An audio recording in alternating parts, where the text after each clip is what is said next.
여러분 안녕하세요. 피스 클리닉에서 함께 나누는 건강한 삶에 관한 이야기 시간입니다.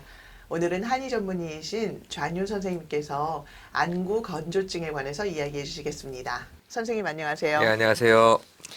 네, 지난 시간에 이어서 또 오늘은 얼굴과 관련된 질환을 예. 다뤄주시는 것 같아요.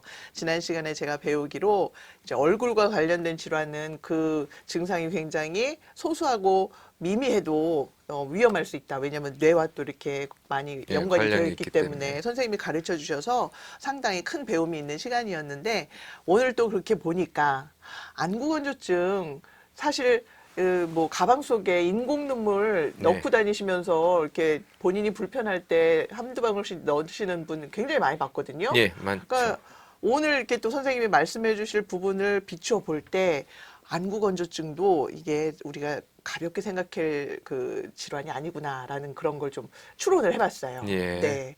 그리고 저희가 이제 태어날 때부터 눈이 이렇게 뻑뻑하게 태어난 사람은 없을 것 같아요. 예, 그렇죠. 이렇게 눈이 건조하게 되게 되는 계기가 예. 언제 생길까요? 안구 건조증이 생기는 이유에 대해서 그 의학에서는 대단히 많은 조사들이 이루어졌고요. 그렇지만 여러 가지 이유가 너무 많습니다. 네. 그러니까 제일 많이 들 수 있는 거는 첫 번째는 이런 컴퓨터 스크린이나 핸드폰이나 그걸 보고 있으면 안구 건조증이 걸리기가 쉬워요. 네. 왜 그러냐면 우리가 스크린을 볼 때 보통 사람들은 한 4에서 5초, 6초에 한 번씩 깜빡이에요. 눈을. 예. 네. 그런데 그런 걸 보고 있으면요. 심하게는 뭐 20초, 30초에도 눈을 안 깜빡거려요. 참 그게 신기한 것 예, 같아요. 보고 네. 있기 때문에 눈의 알력에 힘을 주기 때문에 아. 깜빡이질 않는다고요. 그러다 보면 뇌가 이제 막 그 어떤 환경을 보게 되니까 열이 나죠. 네. 그러면 이게 깜빡여져서 이 망막에 있는 그 수분을 해줘야 되는데 그냥 계속 보고 있는 거예요. 그러니까 날아가죠. 그러니까 네. 불편감이 생기는 거 하고 네. 또 현대인들은 약을 많이 먹어요. 이 먹고 있는 약들 중에 고혈압 약이라든가 뭐 고지혈증 약이라든가 감기약 뭐 마이신 여러 것들이 또 특별히 자가 면역 질환의 약들이 대개 눈물을 말려버려요. 오. 그래서 먹고 있는 약들 마이신 계열의 약들도 또 안구 건조증을 일으키기도 쉽고요. 그 다음에 요즘은 성형 수술을 하면 쌍꺼풀 수술 하여튼 눈을 건드리면 안구 건조증이 되기가 되게 쉬워요. 저도 이렇게 조심해야 되겠네요. 그 다음에 또 성형외과 의사들이 말을 할 때 사람들이 인상을 쓰고 이 주름이 많으신 분들이 있는데 그 분들의 그 근육이 경직이 돼서 또 안구 건조증이 걸릴 수도 있고요. 또 잘 아는 것처럼 축농증이 있는 분들은 대부분 안구 건조증에 많이 걸리게 돼요. 코와 눈과 연결이 돼 있으니까. 제가 보시면 이 우리 눈에는 부비동이라고 하는 것뿐만 아니라 이 안에 구멍들이 되게 많거든요. 네. 근데 그런 구멍이 눈 뒤에도 있어요. 눈을 식혀주기 위한 건데 그런 것들이 염증이 생기면 또 눈에서 열이 많이 내죠. 왜냐하면 우리 머리에서 가장 일을 많이 하는 게 두뇌하고 눈이에요. 시각이 엄청나게 많은 일들을 하거든요. 그 말은 열이 난다는 거죠. 네. 근데 그 열을 식혀주기 위해서 우리 뇌 구조에서는 이 구멍을 만들어 놓는데 그 구멍이 축농증에 의해서 막히게 되면 또 눈에 열이 나게 되죠. 네. 이런 또 스트레스, 호르몬의 교란, 특별히 여성 호르몬의 교란이 있으면 안구 건조증이 또 일어난다고 그래요. 에스트로겐이요? 예, 그래서 여성들이 갱년기 여성들이 또 호르몬 치료 받으면 또 안구 건조증이 되고 남성 호르몬이 조금 많으면 안구 건조증이 좀 쉬워진다고 그래요. 오.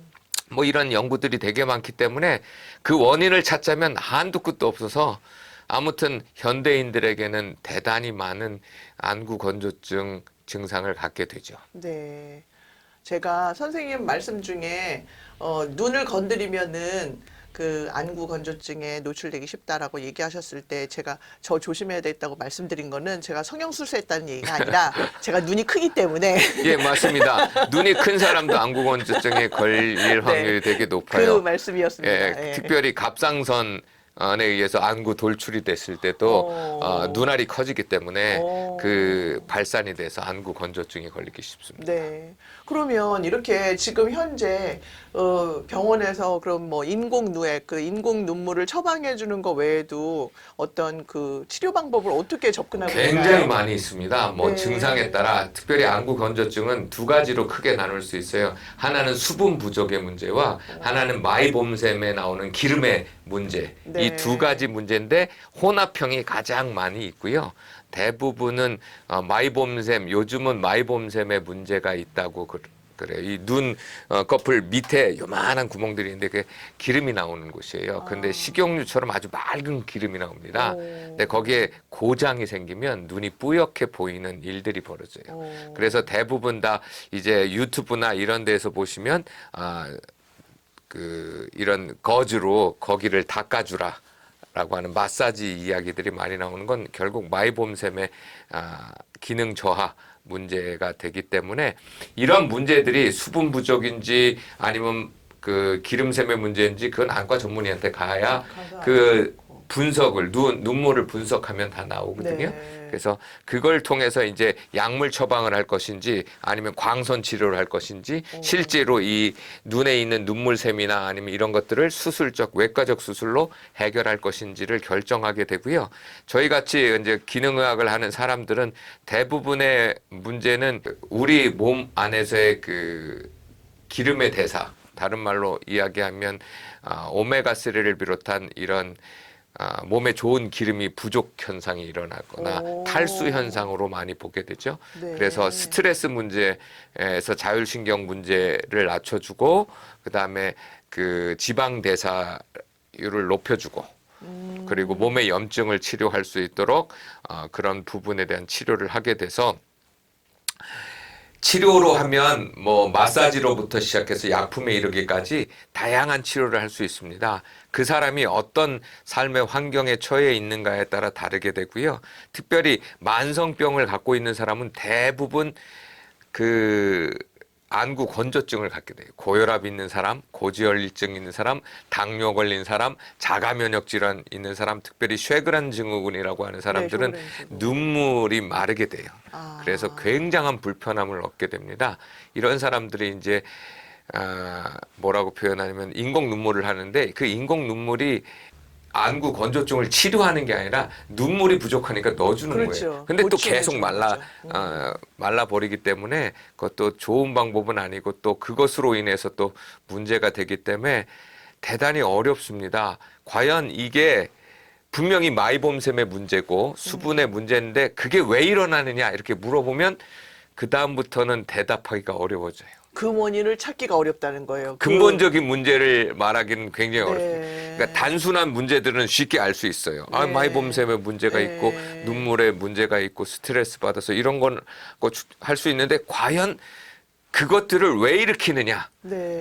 물어보면 그때부터는 아리송해집니다. 어... 그래서 대부분 사람들이 고생을 하고 있는데 보통 사람들이 고생하는 건 눈물이 뻐근한 정도지만 쉐그란 증후군이라든가 또 심각한 사람들은 눈이 부셔서 나가지도 못하게 되는 일까지 발생하거든요. 눈부심 현상도 예, 있어요. 현상이 많이 일어날 수 있습니다. 그래서 그런 문제들을 근본적으로 해결하기 위해서는 다른 병과 지금 안구 건조증과의 관계를 복합적으로 생각해서 치료하는 것이 가장 좋은 대책이고 그중에 세 가지를 들 수 있으면 음식의 변화 그래서 염증 유발하는 음식을 적게 먹고 그다음에 두 번째는 몸의 대사를 높이기 위해서 장의 건강한 식이섬유를 비롯해서 특별히 오메가3가 많이 들어있는 기름 종류를 먹게 하는 것과 그다음에 세 번째는 가장 중요한 수면의 문제. 잘 때 대부분의 사람들이 눈을 감고 자는데요. 수술한 사람들은 눈이 이렇게 떠 있게 돼요. 어떤 수술이요? 쌍꺼풀 수술이나 뭐 이런 분들. 이상한 수술한 사람들이 있잖아요. 그리고 또 코를 고늘거나 아니면 얼굴에 경직이 있는 사람들이 눈을 반쯤 뜨고 자게 되면 그 뜨고 자는 것 때문에 인해서 눈이 건조하게 되죠. 그 부분은. 그러면 아침에 눈을 떴을 때 굉장히 불편하게 됩니다. 따라서 이런 문제들은 그 사람이 왜 반 눈을 뜰까? 수술적인 문제는 어떻게 해결할 수가 없으니까 기름이 많이 나올 수 있는 치료들을 하게 되고요.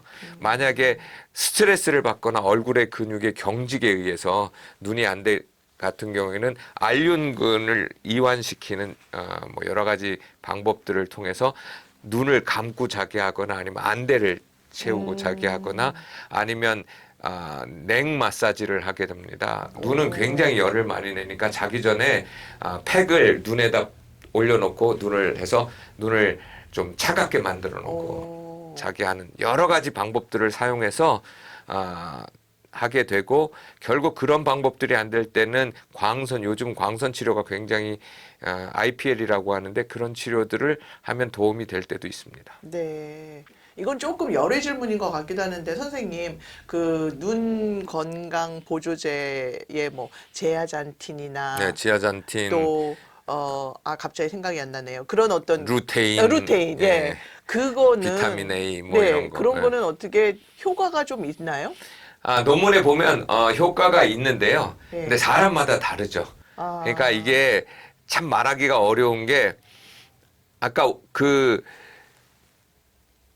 눈에 영양이 부족해서 발생한 경우에는 경우면은 아까 지아잔틴이나 네. 루테인이나 예, 그 효과가 아니면 있을 비타민 텐데. A를 보충해 주면 효과가 있는데 예. 그게 충분한 사람이 걸렸을 때는요. 어, 그러니까 이게 굉장히 어려운 게 그게 논문에서도 그렇고 또 제가 임상을 해봐도 추천을 해서도 되게 도움이 되는 경우 많습니다. 지아잔틴보다는 오메가3를 더 고용량으로 먹는 게 효과적이긴 해요.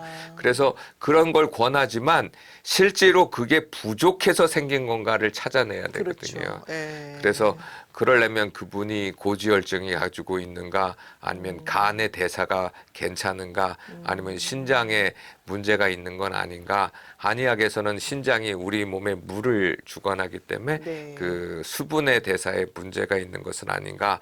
또 수면에 있어서 멜라토닌이 적어서 문제가 발생하는지 아닌가. 수면에 무호흡이 발생해서 축농증이 발생된 뭐 여러 가지 것들을 고려해서 하게 되고 일반인들이 그 할 수 있는 가장 좋은 방법은 눈을 자주 깜빡이는 겁니다. 눈을 깜빡여서 그 우리 망막에 그 기름하고 네. 마이봄샘에서 나오는 기름하고 수분을 네, 충분히 좀 공급해 주는 그것이 가장 좋은 방법이죠. 네. 오늘은 저희가 쉽게 생각하고 그냥 증상 치료에만 머무를 수 있었던 그래서 원인 치료에는 그렇게 깊게 생각해 보지 않았던 안구 건조증에 대해서 배워보는 시간이었습니다. 성경 말씀에서도 눈이 성하면 온 몸이 밝다라고 말씀하신 것처럼 사실 눈은 우리의 보는 것 외에 또 느끼는 것 외에 정말 우리의 많은 영적인 부분까지도 영향을 줄 수 있는 신체의 기관인 것을 생각해 볼 때 눈 건강에 대해서 좀 더 신중한 접근이 필요하지 않을까 생각해 보면서 오늘은 여기서 인사드리겠습니다. 선생님 감사합니다. 네, 감사합니다.